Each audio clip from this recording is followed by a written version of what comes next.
Welcome to the show. I'm your host, Dr. Mike Wall. Well, the Beijing 2022 Olympic Winter Games are underway, and Team Canada has 215 athletes competing in 14 sports. This is Canada's third largest Winter Olympic team ever, just behind the 225 athletes named in Pyeongchang in 2018. So today I thought I'd reach out to two people from our province who know what's going through the athlete's head when they compete on this largest stage. Not only have they attended the Olympics as athletes, but they brought home the hardware. The final score of 10-4, but a gold medal for Canada. Let the party begin. In the second half of the show, we'll chat with Jamie Korab, who won the gold medal for curling in the 2006 Winter Games in Torino. Kaetlyn Osmond will win a medal. But our first guest we get to hear from tonight is Kaetlyn Osmond, who's originally from Marystown, Newfoundland. She was Canada's first ladies world champion in 45 years when she won in 2018, and she received the Order of Newfoundland.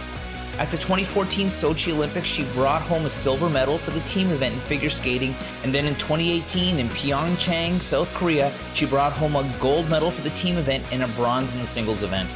Now, if you tune to the Olympic figure skating this week, you'll hear her commentating the competition. Well, she joined me from her home in Edmonton to talk all about her Olympic experience. Let's check it out. Hi, Kaetlyn. Welcome to the show. Thanks for having me. Yeah, it's so great to talk to you today. I mean, this is the time of year. Everybody is watching the Olympics right now. You obviously being a two-time Olympian is something we can share today. But, before we get into your extensive career, you're from Newfoundland. You were born in Marystown. I am. I haven't lived there in a while, but I am from there. Yeah, you've come back and visited a few times, in particular after the last Olympics, which was great. And I think it was really inspirational for a lot of kids to see that somebody from here can make it to the highest levels of competition. You were only 18 years old when you first went to the Olympics. What was that like? And can you sort of explain the experience leading up to it? That'd be like mind-blowing. It came up so fast for me. I never thought I was good enough to go to the Olympics. And then the year before the 2014 Olympics, I made an international debut in senior, and all of a sudden it was a possibility. But it was just one competition after the next, after the next, after the next, that I didn't have time to think about it. Mm-hmm. And then next thing I know, I was standing at the Olympics. Mm-hmm. And I never really paid attention to the Olympics growing up. So for me, I was a little confused as to why all my friends were like crying and like super excited to be there. And it wasn't until the closing ceremonies for me. So I had finished the entire competition. I competed 4 times at my first Olympics. I came out with a silver medal with the team event. And it wasn't until I walked into closing ceremonies that I was like up on my friend's shoulder so that I could see over everyone. And I was like, this is what it's about. There was so much energy, so many people, so much unity, and all of that excitement. That's kind of what made my first Olympics. That's right. And I mean, and when you were there, then the next time you went to the Olympics, you came home with some hardware.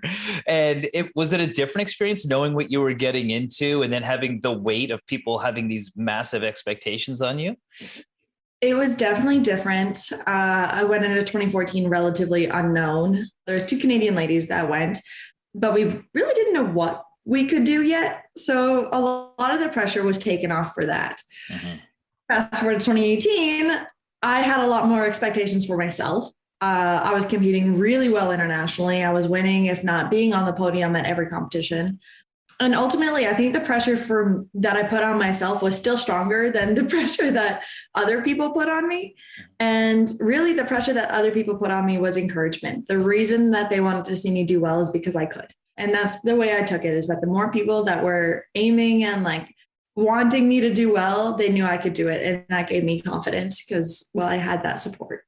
So do you think being such a young athlete at games like that was an advantage or a disadvantage? Do you think sometimes you feel more stress or like you said, you're kind of oblivious to exactly what's happening? I think when you're younger, it's a lot easier to pretend it's another competition. Mm-hmm. You really haven't had the failures yet at such a young age, or the ups and the downs. So the big extremes from one to the next. And being young, you can kind of just say like, it's another competition. We'll do our best we can. The older you get, the more the brain sets in, Mm-hmm. the more the fear can set in. I never got nervous until I was 19 years old. And then when I was 19, up until I retired from skating, I was petrified at every competition. Mm-hmm. So a lot of extra things come into play when you get older, but you also add the experience. Mm-hmm. So like it was pros and cons to both, I guess. I preferred being an older athlete because, well, I felt stronger by the time I was 22 than when I was at 18. Mm-hmm. I felt more mentally prepared, but being 18 was so relaxing. Yeah. Right. And people are scared of you and they're going up against you and you're an older athlete as opposed to you being maybe afraid of some of the more senior skaters. So, I mean, you've competed, like you said, at world championships, nationals, all over the world. Is the Olympics different than other competitions? When you're on the ice, I don't know if like other people believe the same thing that I do, but when I'm on the ice at Olympic Games, it feels the same because I'm at the competition with pretty much everyone I've been competing against for the last 4 years when I was there. I was often on the ice with the Russian skaters because it's just the way our world rankings worked. Mm-hmm. So I was used to being on the ice with the Russians. I used to be on the ice with Japanese skaters.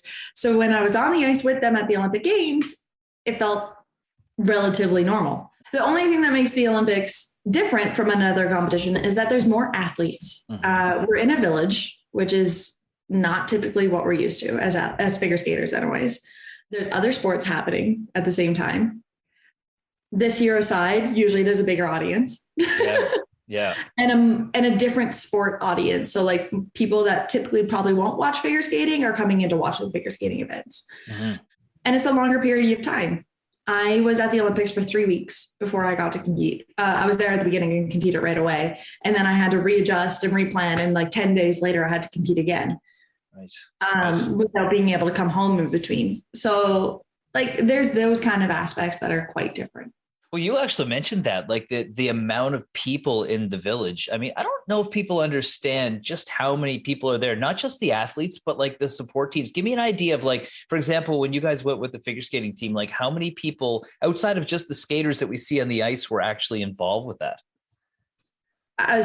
So looking at just the figure skating team, so we see like Team Canada, for example, at the last two Olympics, we had the largest Olympic team. So in 2014 and 2018, we had the largest figure skating team, which meant we had three ladies, 2 men, 3 dance teams. So that's 6 more people. And 3 pairs team was another 6 people. I don't know how many that is. Math is terrible. Yeah. But on top of that, almost everybody has a different coach. So their coaches are with them, their coaching team. We have a team leader or 2 team leaders usually. We have Mike Slipachuk, who is our director, and we have a doctor, we have a physio. It's a big team, and that's just the figure skating team. Mm-hmm. So when we're in the Olympic Village, usually we're all like sport oriented, but in the village that I was in, it would have like the speed skaters, the hockey players, the long track speed skaters, and all those other sports that are usually done like in a building. Yeah, right.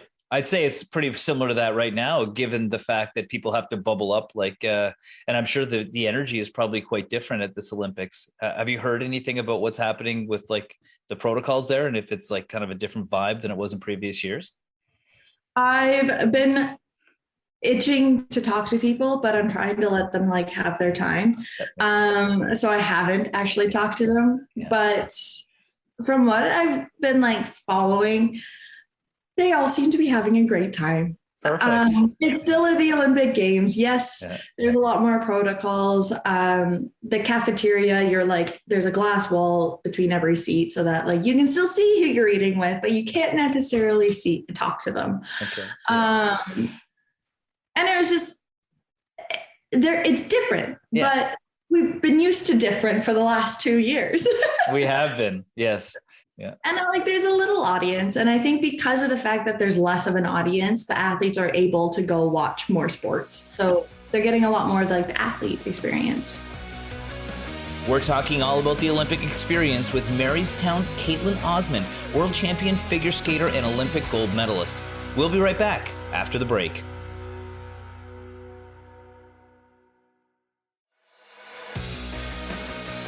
Welcome back. We're talking about the Olympic experience with Marystown's own Kaetlyn Osmond, world champion figure skater and Olympic gold medalist.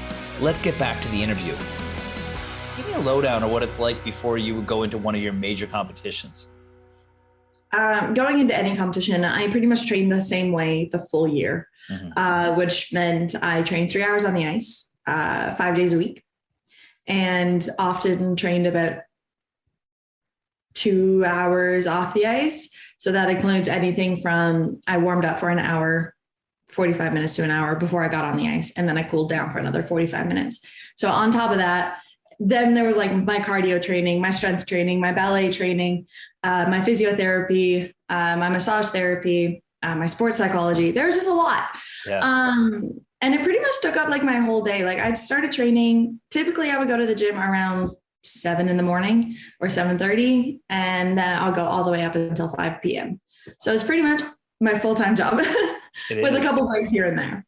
And that was like that for 80% of the year. The times of the year that I wasn't training like that, I was on shows. I was trying to make any sort of income that I could so that I could do that for the whole year. So I was going to shows, I was teaching seminars, I was traveling the world doing more shows.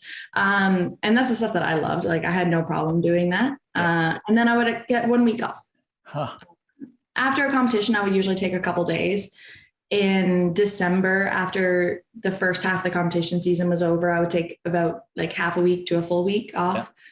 And every now and then I would just take days off jumping. Wow. Yeah, even you have to park a Ferrari every once in a while. So you mentioned something that's interesting, physiotherapy. I don't think people realize how common injuries are and that people just work through injuries. Like, did you suffer from any injuries during your career? Too many injuries to count. I was very much injury prone.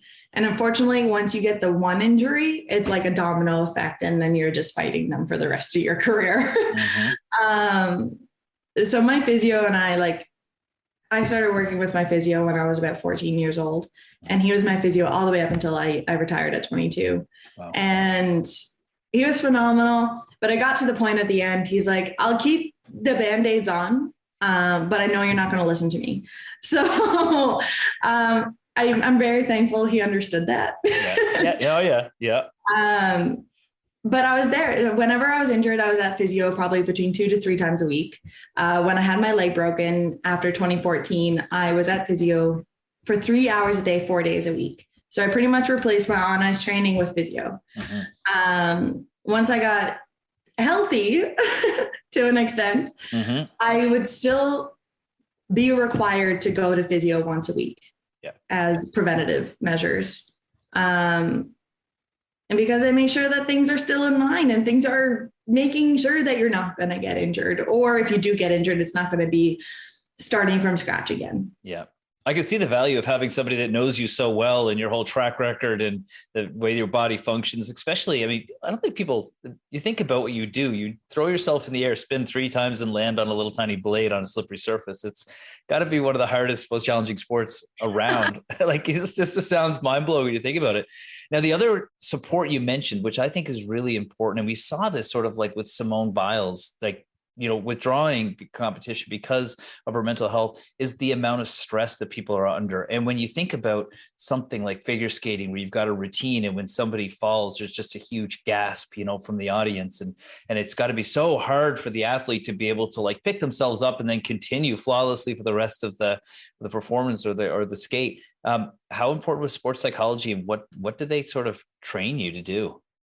I give full credit to my sports psychologist for my last 2 years of skating.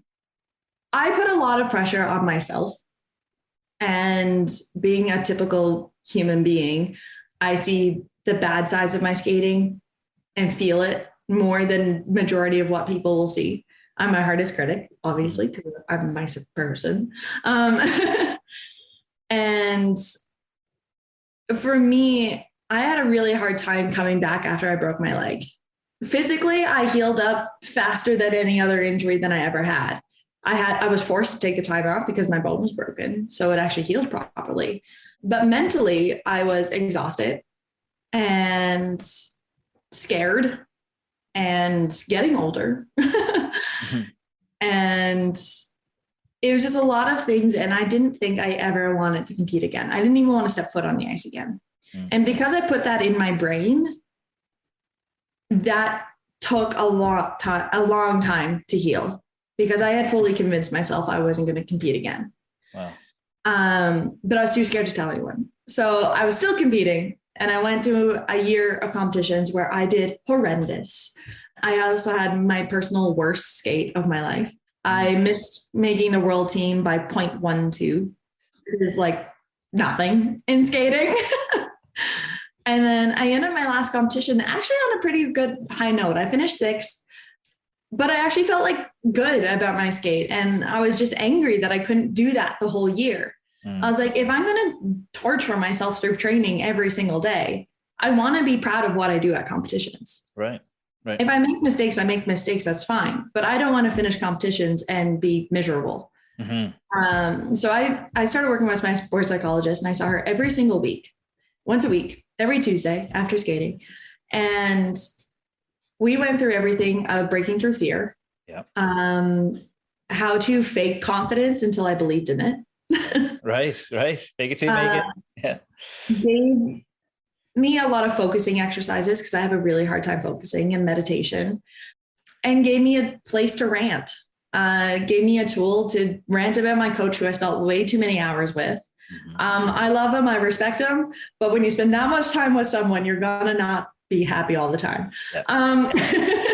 So it gave me room to rant about my coach, rant about my parents, rant about boys and life and all that other stuff that all piles up. You don't think it adds up, but it does. And when you want to perform at your best, you need to let them go.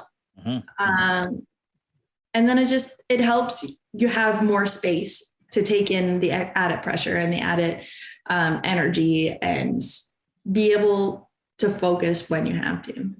Well, that's the thing. Like, I mean, after you've had your injuries, you had some of your best years. I mean, that's when you went back to the next Olympics, and that's when you got bronze. And I mean, so obviously you overcame that, but that had to have been pretty challenging. Was there a point was it that last skate where you came 6th that you were like, okay, I enjoy this again, that would sort of reset the clock? Or was it just working with this professional on a day-to-day basis?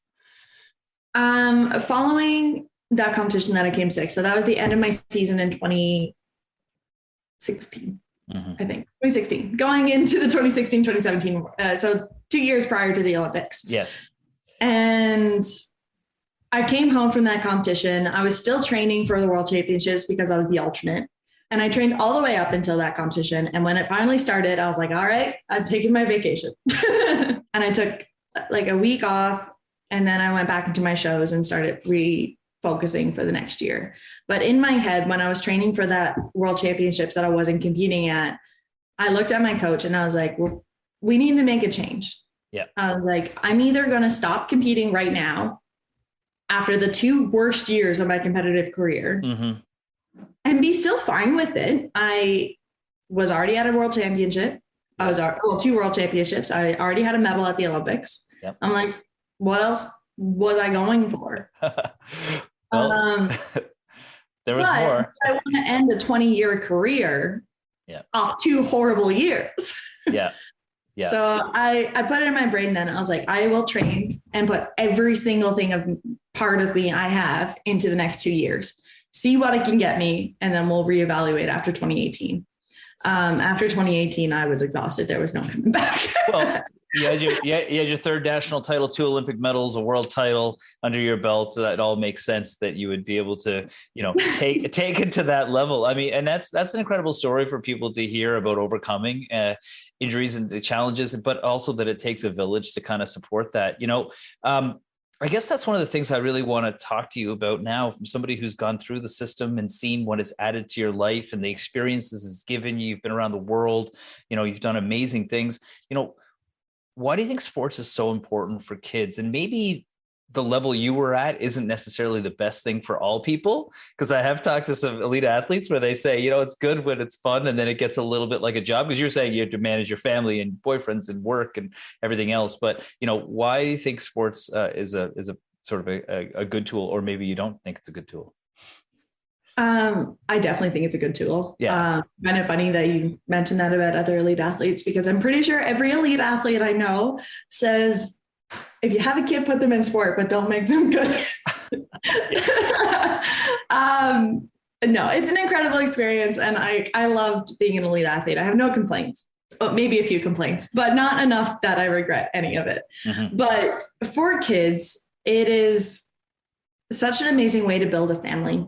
That's the biggest thing that I loved about skating growing up, is that the friendships that I built throughout all of it. And I had fun. And going to the rink every day, I learned about a schedule. I liked having a goal to work towards. Yeah. When I was younger, I didn't necessarily have a competition goal or a jump goal, because I didn't understand any of that stuff. But I knew I wanted to show up to the rink every day. Mm-hmm. I knew my friends were there. I knew that after school, living in Marystown, the rink was across the parking lot from my school. Mm-hmm. So before school, I got to go skating and then walk across the parking lot to the school. And then after school, I got to walk back to the rink. And it just felt normal. Yeah. And I think that's what a sport is just so good for people, is that it fills their day so that they're not bored. It gives them activities, and you can feel that improvement. And that improvement gives such an inner pride, even if it's so small. But looking back, one day you're not able to stand on one foot, and then 2 weeks later, you're like, man, I can glide on one foot, no problem. And it's just so small, but it's nice. And you learn how to listen to the people telling you what to do. And you get to work with your friends. Mm-hmm. You get to challenge your friends. You get to look up to your friends. I skated with my sister, and she was always getting so much better than me. And I was like, I want to do that. Yeah, the sport is just an amazing thing. And I guess the biggest thing for me was keeping me not bored. Yeah. Well, thank you so much. And good luck next week when you're commentating. You're amazing to interview. So it's so perfect. You're obviously a seasoned pro. Thanks so much. And we hope to see you back in town soon. Perfect. Thank you. We're talking all about the Olympic experience in today's episode. That was Marystown's own Kaetlyn Osmond, world champion figure skater and Olympic gold medalist. When we come back, we'll talk with Jamie Korab, who won the gold in 2006 with Team Guju, and we'll talk about his experience at the Olympics and what athletes go through to prepare for the world stage. We'll be right back after the break.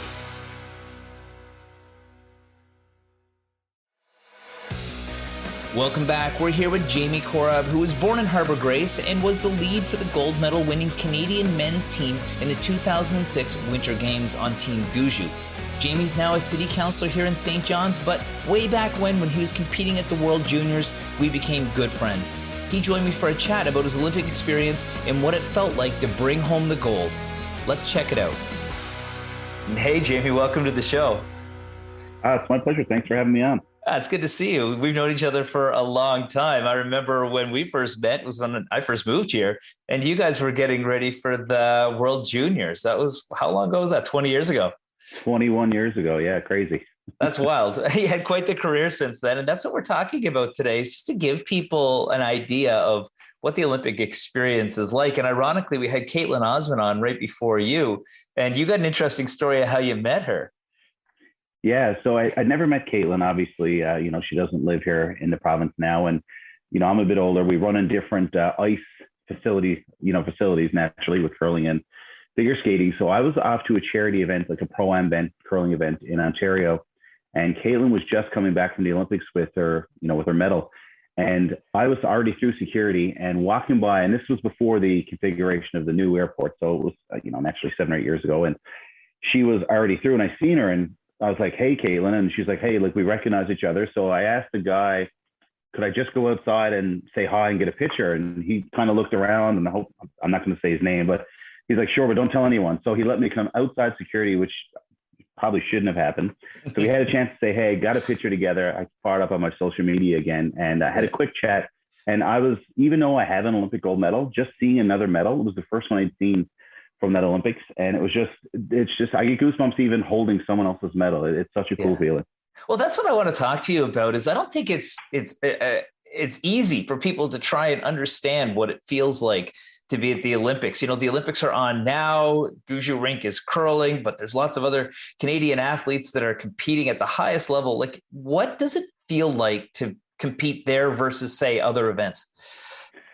The actual, when you're on the playing surface, there isn't much that changes. For the most part, your playing surface is the same. You're playing a lot of the teams that you've played a dozen times throughout the last few years. So once you're on the ice, once you throw your first rock, not much is different. It's everything leading up to that first rock. It's, the amount of media that's around. It's the Olympic rings that are hanging from the rafters. It's, just everything that goes along with it, the full experience, knowing that, it's not just, you're not just playing the Brier or playing in a Grand Slam event where there's a bunch of Canadian curling fans watching. You're at the Olympics when there's people in Italy, Australia, all over the world. Some have no clue about it. So yeah, there's definitely a different experience and different pressures. And it's something that's, the experience of going a few times, which Brad and Mark now have, will definitely help them. Yeah. Of course, right. Because, I mean, they've been down that road before. It's funny. Kaetlyn said the same thing. She said she figure skated against the same people. It was just a different sort of vibe there. Question, how do you think it is to play in front of less people at an event of that magnitude? Does that cause people to be more in their head, or is it easier because you have less distraction from the crowd? It actually was almost a bit of a distraction for us. This was 2006. Yeah. And I call it the golden years of curling in terms of attendance. So, we curled at the Brier in Saskatoon in 2004, 2 years before the Olympics. And, they broke an attendance record. There's 15,000 people at a game. The next year at the Brier in Edmonton, Rexall Place, sold out, a 9:30 morning draw. And there's literally 19,000 people there. And then we go to the Olympics a year later, less than a year later. Yeah. And it would have been easier for the first couple of games, it would have been easier to introduce the fans to the players. It would have been quicker because there was about 17, 18 people there. There was two very intoxicated Norwegian guys with the big horns on the whole time. So you can hear those guys. Whereas if there's a lot of fans there, that stuff gets drowned out. So, it wasn't a huge distraction for us, but as the week went on, more and more people got there. And then by the gold medal final, it was kind of more about what we're used to. The flip side of that, just with regards to fans, is there weren't a lot of educated fans in terms of curling, especially a lot of the local Italians. Curling's a gentleman's or gentle person's game now. It's very sportsmanlike. But at the Olympics, the Italians were cheering for misses because they just, like you would in hockey, someone misses a good save, you cheer. So we actually lost to Joel, who's the Italian skip. Never thought I'd ever lose to an Italian team, but they played fantastic, deserved the win. Ironically, overnight, just 7 or 8 hours ago, Brad played Joel again, different team, but the same skip, and he won that game, so he got his redemption. That's awesome. Yeah, it's funny. They got the soccer hooligan attitude, not so much the curling gentle person's approach towards it. Yeah, I mean, and I guess that's a question. I mean, you guys trained extensively leading up to the Olympics. And I mean, I was fortunate to meet you guys when you guys do World Juniors, but you ended up going on and there was actually scientific articles posted on the training that you guys did. What does it take other than, I mean, you got to go to the game and it seems like a relatively short, contest for the amount of work that goes in. What does it take to get ready for something like this? Yeah, well, in talking with yourself and Mr. Bain and a few other people, curling is probably 90 to 95% mental. There is a physical aspect, no question, with the sweeping, but, in talking with you, Mike, and other people, when your physical breaks down, your mental breaks down. So we wanted to be as physically fit as possible. And one of our kind of right through that time was, we wanted to leave no stone unturned, and we wanted to get that extra, pun intended, we wanted to get that extra 3 or 4%. And how are we going to get that? Well, being in shape. So, leading into, once we got together in 03, 04, especially the summer of 05, getting ready for that Olympic trials, we wanted to be in the best shape as possible. Well, all of us except Russ. Russ, he was 49. He had his own, training program, but the rest of us, so we really got together. That's Brad, Mike, Mark, and myself. And I think we were one of the first teams that we were definitely one of the first teams that get a sports psychologist on board. But I think we took the physical aspect of it to a different level. I think we probably trained more than any other team going into that trial. Now that kind of morphed, if you want to go 4 years later, to Vancouver. The teams were in amazing shape. You got teams like Brad Jacobs, all four of those guys are jacked. So, but yeah, so for us, that was a big thing to be in shape. And, there's no question that was the best shape of my life, cardio wise. I could run around kitty vitty. Now if I had to run from my car to the boathouse, I'd be winded. So, but it was something we really wanted to have done, to do, I should say, to be the best prepared as possible for that games. Yeah, that's amazing. And yeah, you guys did train really hard. And like you said, it's the sports change and people look for that extra percentage because competition just gets so much more fierce as people develop as athletes. I can't pass the stairs between the Cabot building and the Mary Brown Center. One of the things we did do is that during that summer, I'd be responsible for the events we were going to do that week, that training week. So I'd have to pick 3 events. It could be playing basketball at the Y, it could be tennis, it could be ultimate frisbee. But at least once a week, if not twice, it was running those stairs between Cabot building and Mary Brown Center. And still to this day, when I look at those, my knees hurt, I cringe, I get winded. It gives me anxiety. I actually went back, I believe it was last summer or the summer before, and ran them. Yeah. And when I should say ran them, I walked quickly. And I did it about 4 or 5 times, and I don't think I'll ever go back. No, there's 2 staircases that do that to me. There's those stairs, and there's that last set in Signal Hill when you're staring up after that hike. And I run the stairs and walk in between, and man, oh man, it just goes under slow motion underwater. When you get near the top, your legs get like lead. But it does help because again, that's just one less thing to worry about. And like you said, sports psychologists and all sorts of stuff. But I remember watching that game. Everybody in the province and most of the country was watching that game. What was the pressure like did you notice a difference? Do you feel it, or were you just like completely in the zone? Yeah. I mean, all the round robin games, there's no question there's pressure. Once as me as a lead, when I threw my first rock of the game, I settled in. The pressure was gone, but there was crazy butterflies. The gold medal game was the same. Basically, I threw my first rock and I settled in, but I was a little nervous before the gold medal game for a number of reasons. The semifinal was actually, in my opinion, I think you talk to most athletes that play in a team sport where there is a bronze medal game. It's different if you're a skier or a bobsledder because it's all on time. So that semifinal game, you lose that, you go to the bronze medal game. You lose that, you're still an Olympian, but you come home with no hardware. You win that silver medal, you win that semifinal game, and you're coming home with, at worst, a silver. So I came out for my first rock of the semifinal game, and I threw it. And after I threw it, I was waiting for the nerves to settle. And okay, well, I'm still really jittery, still nervous. Throw my second rock, throw my third rock, my fourth rock. It wasn't until the 5th end break that I finally settled in. We were playing the U.S. team. Good friends of mine, John Schuster, who was on the team, actually is the U.S. skip this go around, reigning Olympic gold medalist. And I finally settled in. And then again, once we won that game, we had a chat. We got together, I think it was the morning of the final, and basically said, look, guys, you know what? This is just fun now. This is gravy. I get goosebumps even talking about this. At worst, we're getting a silver medal. Yeah. But you know what? Let's just go out and have some fun. Like, let's play like we can. Let's follow our process. Let's do all the things we've been training for, all the things we've done, the physical, the mental. Let's put it to work, but let's just have fun. This is the Olympic final. There's millions of people watching. And we went out, we gave up 2 in the first end, but got a 2 right back. And then, we kind of went on cruise control from there. We're here with Olympic gold medalist and City of St. John's councillor Jamie Korab as he talks about his experience at the 2006 Olympic Winter Games and what it feels like for those athletes that are there now competing on the world stage. We'll be right back after the break. We're here with Olympic gold medalist and City of St. John's councillor Jamie Korab as he talks about his experience at the 2006 Olympics and what it feels like for those athletes that are currently competing at the Olympic Winter Games. Let's get back to the interview. When you won the gold, at that moment, what happened when you realized you won? And then tell me about what it was like to stand on the podium and hear the national anthem. Yeah, one of the funny stories from that, I mean, Russ Howard, he turned 50 our game against New Zealand at that Olympics. So Russ is a legend. It'd be like picking up Wayne Gretzky for your rec hockey team. That's the easiest way I could put it. So Brad has a draw for 7, which I think would have put us up 11-2 or I think 11-3. And he gasses it, which no big deal. We still got 6.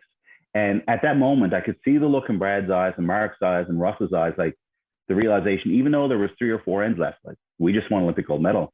And I've heard Russ tell this story a few times. He said, ironically enough, the guy there with the soul patch, with the blonde and red mohawk is looking at me, telling me, come on, guys, we still got 4 ends left. There's just 1 shot at a time. Let's refocus. And Russ jokingly said he's right. So at that moment, we kind of knew, but I was not letting my guard down. I was not backing down. I wanted to keep playing. So it really wasn't until, for me anyway, personally, the last rock of the game, Marco Uusapalaniemi from Finland, or M15 as he's known. The rock was about at the hog line, and Willie McLeod, the third on Team Finland, came out and he shook my hand first. And that moment, that's when it's like, it's excitement, it's relief, it's, jubilation, it's everything all in the one. And then you shake hands first, you give respect to the other team. And then once all the hands were shaken, then it was just, I look back at videos now and, we just got our arms in the air. We did a big group hug, and it's just, you almost don't know what to do. Yeah, and right. Then the interesting thing then, it's different at this games, given a different time, which we can talk about in a second, that you get your medals the day you win. But for us and a lot of Olympians, you get your medal the next day. So but they did have a presentation for us. They gave us flowers, which I do have dried out here on display still 16 years later. So it was a full 24 hours before we got our medal. And, that was an experience all in itself. Just, a city of 1 million people that probably had 2 million people there at the time, just, in a vehicle with BMW motorbikes escorting you to the medal plaza, cool. Going up train tracks, upside. It was something out of a James Bond movie. And then, actually getting that medal the next day, right, on the Saturday, with a few thousand people there, and, your flag goes up, and, they're playing "Oh Canada." And it was just, that whole 24 hours was just an absolute whirlwind. That's awesome. That's awesome. And, and when they played the music, was there even something else? Like, I again, you sound like you're kind of like an I's dotted, T's crossed kind of guy. You weren't going to celebrate till you knew you finally got it. When you got that placed around your neck, was that even another level of sort of like, holy cow, like it's done? Yeah, no question. We became pretty good friends with the women's hockey team there, and they won their gold medal 2 or 3 days before us. And, Sammy Jo Small, who's still a friend of mine, she was one of the goalies. They showed us the medal, and they were like, touch it. You guys are going to get one. And I'm like, I'm not touching this. When I touch a gold medal, it's going to be the one around my neck. So, they put the medal around your neck. They give you your flowers, put the medal around your neck, and you just take it and you look at it, and it's almost like all those years of, the blood, sweat, and tears of training, to be, almost a little, the old saying, all the hard work goes into it. But then you just look at it, and it's, it's such a realization of everything to come true. And then, I had said, if we win an Olympic gold medal, I will sing "Oh Canada" to the top of my lungs. Yeah. Our flag is being raised up. "Oh Canada" comes on. And if I look back at the footage, and my mouth is open. I'm not even breathing. I'm just staring at the flag, and I just zoned out and did nothing for about a minute. So, cool. And then, we get to stand up on another podium, and all our family and friends are there. So yeah, it was super cool. That's cool. Well, listen, we're recording this on Monday. The show's aired on Thursday, so a lot could happen between then and now. How do you think the guys are looking for this year? Looking pretty good so far. No, I said going into this, it's the 3 medalists are going to be Team Guju in no particular order right now. Team Guju, Nicholas Edin from Sweden, and Mowat from Scotland. There's no question. The top 2 teams enrolled right now are Guju and Mowat. So that's Scotland or Great Britain, as they are at the Olympics. And Nicholas Edin, an amazing curler. They started great, then they had a little bit of a speed bump there, and then, kind of a few missed shots, and that led into a second loss and put you at 2-2. But they came out then against the U.S. team and played amazing. And then they got another game against Italy. So that, right now, as we record, they're at 4-2. But, I've seen a lot of really positive things in that U.S. game that they played, and, the highlights and some of the Italy game I've seen. So I'm really liking where they're to now, the body language. I had a chat actually with Jeff Thomas, their coach, just yesterday, because he actually is the coach of the junior team. That I say junior team, they just won the men's tankard. So they're going to be the representative team, Nathan Young, at the Briar in Lethbridge in a few weeks. So Jeff was watching that game. It was 2:00 in the morning. That game was on in Beijing, and Jeff was up. Had a great coach fill in for him, Toby McDonald, segueing in as he was our coach at the Olympics. Mm-hmm. But Jeff, I asked him how the boys work, because I've kind of left them alone. I haven't reached out. They've got a job to do. And he said, that was a great win. They're feeling great. Things are awesome. And I have no question they're making the semis. Again, that pressure semifinal game that we talked about. But you know what? I think we're going to have to, me and now as a city councilor, we're going to have to find something to name after them, some more streets, because I truly believe they're coming home with a gold medal. That's amazing. Yeah. And, maybe it's a good thing they had a couple of rough games to begin with to get that out of their system. If they were going in winless and they had a bad end, they might be a little bit thrown. So that's probably a good thing. And you said Nathan Young. Nathan was on our show. And this segues to something that you're doing now. We have the Canada Games coming. So may not be the Olympics, but there's going to be a lot of excitement around that here in the city over the next few years. Yeah, I was on the bid committee for that. Now, in fairness, we were bidding against ourselves. Yeah. Because the way the Canada Games is awarded, it's awarded by province. So it was coming to Newfoundland, but we still had to prove to the Canada Games committee that we were able to host the games and able to put off a great games. But we've got, some amazing city staff and, community leaders around here. Karen Sheriffs, who's going to be the CEO of that. She's a city employee.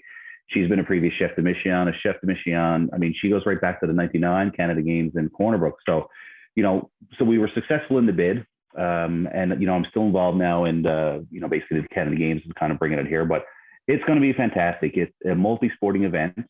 The generation of revenue from it is somewhere between $70 and $100 million. You only got to look at infrastructure. The aquatic center, that was built from the last time the games were here. I believe it was 75. I think it was. Yeah. So it's going to be fantastic. The amount of people that are going to come here. And I think we're going to be hopefully well out of this pandemic, even well past the endemic stage. It's going to bring a ton of people here. And I've been at 2 Canada Games, never made the Canada Games team as a curler. I wasn't good enough back then, but I did go to the 2009 and 2011 Canada Games with my job at the time. Yeah. Got to go around and interview a bunch of athletes, did some leveraging as a sponsor of the games. And it's going to be absolutely amazing. This city is going to be buzzing when that comes to town.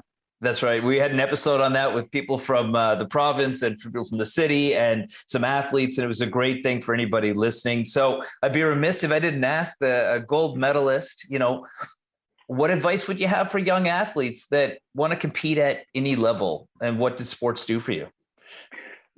Just sky's the limit. I grew up in Harbor Grace, a town of about 3,000 people. Never had much money growing up, never had the best of anything really, never went hungry.